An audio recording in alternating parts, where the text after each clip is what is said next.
As was the case last week, the gameplay today is provided by Scannic, and I have no idea how this little shoutout didn't make it into last week's video. It confused some people because the game was in German, and they were asking me if I was German or learning German, which I'm neither. Anyway, you should go check out his channel because he has lots of very good gameplay up there, and I am pretty sure he is the only top-tier Battlefield 4 player who is actually regularly playing and uploading footage. Since this keeps getting pushed back, I'll have to mention the date again. I'll be talking with Drunksy after Gamescom, as that way he will be able to be more open and give me and the viewer a good idea of what the roadmap is for competitive Battlefield 1. Once again, in this video, we will be looking at the topic of spread. I have covered it extensively, but there are a few points I'd like to make here, points in response to those that have been made contrary to my assertions by other people. I'd like to address these here and bring up some new ones as well. One of the things that people ask is, why isn't the problem with Battlefield 1 spread? After all, you would be getting better DPS on target with less base spread. And while here's the thing, it's not really going to change much. The SMGs are going to feel basically identical since most people are using them in ranges where spread isn't affecting them unless they're doing like 20-round bursts anyway. Your min damage is not any good at range anyway, and so you're not going to fight at that range regardless. Horizontal recoil and low velocity combined with the drag is going to kill your effectiveness at range long before random spread does. So changing the base spread values isn't really going to affect much on the automatic weapons. On the semi-auto weapons, you do have somewhat of a case, as they are heavily influenced by their base spread rather than spread increase. But for the most part, spread will not accomplish the goal that you are trying to achieve. And I think our goals are aligned. I think those people saying that, oh, we need to reduce spread, I think they're wrong, but at least I think that we're fighting for at least a similar cause. And all this is if there is a problem. I have been saying that there is a problem with gunplay. Others feel that it's fine. Regardless, and once again, I do not believe that these problems are going to be solved at all by a spread reduction. Now here's a related little piece of wisdom I found on Twitter the other day. A good policy for developers is to absolutely listen to your community and QA and influencers, whatever, to identify problems, but please, for the love of God, don't listen to their solutions. Unless they're me. We have some pretty good examples of the community offering terrible solutions to very real problems. The first one being, people didn't like stingers. I personally didn't mind them, but a lot of people did not like them. One of the solutions that was put forth was stationary AA. You see where that's got us, right? And then there's the other thing. People didn't want to be able to solo tanks. They said, oh, the Battlefield is a team-based game. You shouldn't be able to solo tanks if you get in the right spot. And you absolutely could. A well-placed SMAW to the back of the tank is a mobility crit at 50 damage. Another one is going to kill. So in making heavy tanks completely immune to soloing, as a single assault player, you simply cannot kill a heavy tank no matter how bad the driver is or how good you are. You literally just don't have enough ammo rockets in your pool to take down one from 100 to 0. That's not particularly fun. It just feels frustrating. So with all that aside, I do want to take a closer look at random spread to identify its place in gameplay. There are two types of spread that we need to consider here. There is base spread and spread increase. If you have high base spread, this is, I think, probably the worst kind of spread. It is one of the few things that I don't think you can really work around whatsoever, no matter how good you are. Very high base spread is one of those things that makes games very difficult to play if you plan on trying to play it in a skilled manner. Spread increase is the type of spread which is very interesting to look at and absolutely has a place in every first-person shooter, and totally does in all the legitimate ones. So spread increase is primarily what I will be talking about in the following couple minutes of commentary. I will tell you if I start referring to base spread. Before we can really get into the analysis, there is one point that I absolutely have to make, and that is the difference between a human skill ceiling and a robot skill ceiling. In some ways, this is a case for spread increase per shot and increased inaccuracy as you continue to hold the trigger. You see, there's an interesting distinction between things that make a game highly skill-based, in other words, increase the skill ceiling, and other things that are simply too inaccessible to be considered part of the actual component of skill. They're not something that humans can readily approach, so in some ways they're completely factored out and do not factor into whether the skill ceiling is high or low. See, the thing is that humans are not very good at doing the exact same thing time and time again with utmost precision. In many cases, it is easier and more rewarding for the human to take the easier way out rather than the potentially more effective and more difficult way. For example, as Rella had mentioned in the last talk I did with him, Scream of CSGO's style of one-taps is probably less effective in some ways than the more meta style of going for the headshot attempt followed by the spray. You see, it's a risk-reward thing. Scream is taking a huge risk by only outputting one bullet, whereas the others are taking the slightly less effective route of a headshot attempt followed by the spray. It is less effective, but for humans who will make mistakes at some point or another, it is probably better as it is less dependent on how good you perform at that particular moment in time. His style is absolutely more demanding and absolutely more rewarding, but possibly less effective, because if he screws up, he just has absolutely no chance, whereas the others, they have a couple chances thanks to the spray at the end to make up for that shot that they missed at the beginning. If all players had aimbots and no recoil macros and all that, the zero spread and zero spread increase would actually have the highest skill ceiling. But the problem is that they are human. So, in order to reward accurate initial shots, the game must punish sprays with spread increase per shot. The more bullets you output, the less accurate your gun is going to get. And yes, by the way, this is the case. CS has drastic logarithmic spread increase per shot. I have a video on this in the description, in addition to the spray pattern. So this is what makes Scream style even remotely relevant. So this is the sole thing that makes Scream style remotely relevant. Without spread increase, there would be no need to perfect the single taps. You'd be taking a huge risk for very little reward. So spread increase per shot in this game, at least, incentivizes an accurate initial headshot.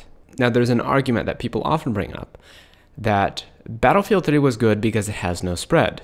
I think that's completely false. With Heavy Barrel, your base spread was very small, and that's a good thing. Base spread, as I've said before, should be pretty small. But the thing is, your 0.1 degrees of spread increase per shot did stack quickly past bullet 3 or 4 or so. And so thus we had the rise of interesting skill-based playstyles, such as the small microbursts that many players were doing, or the longer bursts that took perfect tracking, because if you didn't have perfect tracking, you wouldn't be able to abuse those 6-round bursts. You simply wouldn't be hitting them in the first place, because after bullet 6, you're going to have terrible accuracy. See, the thing is why would you even bother learning the difficulty of those styles if you didn't have spread to reward you for doing so? So certain spread mechanics, when done correctly, do incentivize humans to play in a way that is skilled. It is more difficult for them. Either you're doing one-taps or you're adapting, like many Battlefield 3 players, to repeated instances of first-shot multiplier across many 1- or 2-round bursts, or you're absolutely perfecting your tracking so that you can do 6-round bursts effectively. I hope I've demonstrated why a random event added to a game can actually increase the skill ceiling rather than lowering it. We can think of the skill ceiling as the sum components of aspects of skill in that game. For example, Battlefield, the skill ceiling is comprised of spread control through bursts, combined with recoil control, summed with positioning.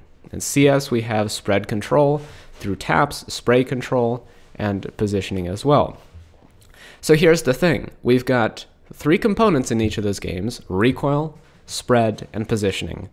Now, if we remove the spread control component, what have we gained? We've simply lowered the skill ceiling rather than added to it. We've removed one aspect of skill from the game and added absolutely nothing in its place. Is spread the only way to determine skill? Absolutely not, but it's a fantastic way to determine skill when used alongside others, like positioning, recoil, aim, and so forth. By removing spread, you're literally just removing part of the sum of skilled aspects of the game. You're taking away some of the skill ceiling, not adding to it.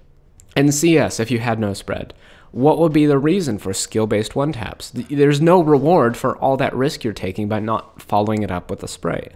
In Battlefield, what reason would you possibly have to adapt to the microbursting or bursting and deal with the repeated instances of the first shot multiplier and master a weird click pattern with the perfect timing when you could just mag dump? Because in the game without spread increase, what would be the point of adapting all these skilled and interesting playstyles? There would be none. We do have actual demonstrations of what happens when we don't have any spread in games.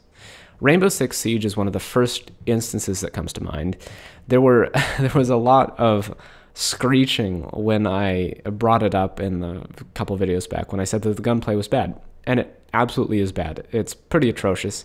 Even the players that are very much into it recognize the fact that the gunplay is bad. It simply lacks depth or interest to be the focus of the game.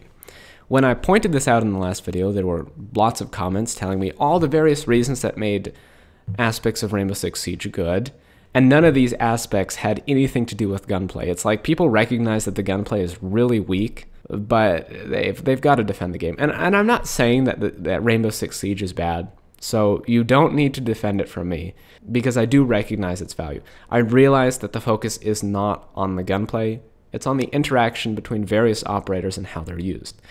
It's not really my style of game. I play shooters just for the shooting part. But you know, all things considered, the game isn't terribly designed. Anyway, the gunplay in Rainbow Six is not good because it, as I said, has no depth. Even at the top level, there's basically nothing but just sort of spraying at head level. There's very little one-tapping like I see in CS, and there's no interesting or dynamic recoil and spread control like I see in Battlefield. It just has no depth whatsoever. The recoil is fairly easily mitigated, but it's also random, so it's going to throw your aim off across automatic fire. Not enough to warrant single taps whatsoever.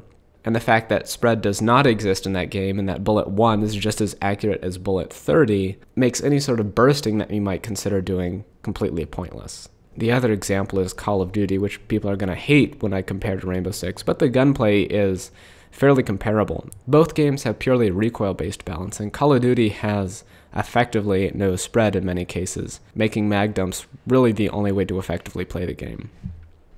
And of course, all I have to do is mention that something is like Call of Duty, and of course people will probably immediately hate it. Something that I don't think is always justified. Call of Duty does have some redeeming aspects. One of the biggest arguments against spread is that people have said that they don't like the fact that Battlefield 1 is for the most part balanced by range. After all, this is, to a large extent, what random spread is used for in Battlefield 1. You get more random spread for close quarters weapons, making them worse at range, and less random spread for long range weapons, making them better than the close range weapons at range. Now, one misconception associated with this is that you can't perform outside of your effective range. This is patently false. It's just completely not true. It's fake news. Unlike CSGO, where some weapons simply do no damage, I mean 0 damage, like the bullet simply stops existing after a certain distance, you totally can use a weapon at any range you want. Your effectiveness is going to diminish if you're using the weapon outside that particular range, but there's literally nothing stopping you from playing against bad players in their good range and your not good range, and still winning against them. Because if your recoil, spread management, and movement is better, you're probably still going to beat them. A couple examples here. I consistently see people saying that the M1907 is good at range, great at range, and you can counter-snipe and all this stuff, which is clearly not true, but is evidence of the fact that people can effectively use it and feel that they are being effective outside of their effective range, even when they're using something as garbage tier as the sweeper. Then there are people saying that the Mondragon is good in close quarters. It's okay. It's not great, but it's not terrible either. It's certainly not good at close quarters. But nonetheless, people are saying that it is good because I guess they feel that they are able to competently play in close quarters, and that's probably a good thing. Hell Eagle, the other one, people are saying that it is too good at range. Well, it's atrocious at range. It has almost the horizontal recoil of the Automatico at only 650 RPM. It is not good at range, no matter how you slice it. But because there are people saying and people thinking that you can counter-snipe or hit long-range shots easily with it, is probably indicative of the fact that people feel that it is good at these long ranges. So you use your weapon outside of the role that it's supposed to be used in. Yes, it's going to be worse than some weapons, better than others, but there's absolutely nothing stopping you from being successful, even at ranges that aren't the best for your particular gun. And people act like this is a new thing, this ranged-based balancing is some sort of new magic feature of Battlefield 1. No, we totally had it in Battlefield 4.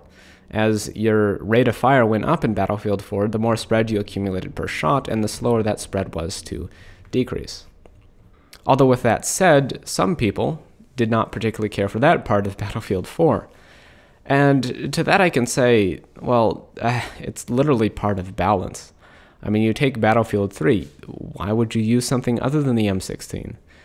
There's got to be some sort of interesting weapon selection available to the player that the player can use and know that they are going to be effective at least at some particular distance and not be completely outclassed by a different weapon at every single range. The M16 outclassed most weapons at basically any range. I fail to see why people want to go back to this system. Now, with all that said, I do believe that the emphasis toward balance was handled a bit badly in Battlefield 1. Good design principles usually tell you that it is better to buff rather than nerf, and I am personally of the opinion that long range should have been made better and more relevant through map design rather than making close quarters weapons worse. You see, now that we've made close quarters weapons just feel nasty to use at range, like the Automatico just isn't fun at all once you get past 20 meters. Now, granted, it's very good within 20 meters, so it's usually not a problem. But I think part of that issue is almost certainly map design. In most maps, you either have vast sweeping distances that you can only touch people across with a sniper rifle, and objectives, which are basically all shotgun distance. I would very much like to see, and this may surprise you, less cover on objectives in future titles. I think that there should be covers so that anyone sitting anywhere on the map can't shoot onto the objectives, but once you're on the objective, I would like it if you could actually use long-range guns effectively. So, to quickly summarize, I will once again state that I do not believe that base spread, if it gets particularly high, is good for gameplay, but spread increase is absolutely a good addition to the game and will probably increase the skill ceiling when implemented properly. Yes, spread is random, but you can totally affect and totally control how much spread you're getting per shot by adopting interesting and usually skill-based techniques for shooting.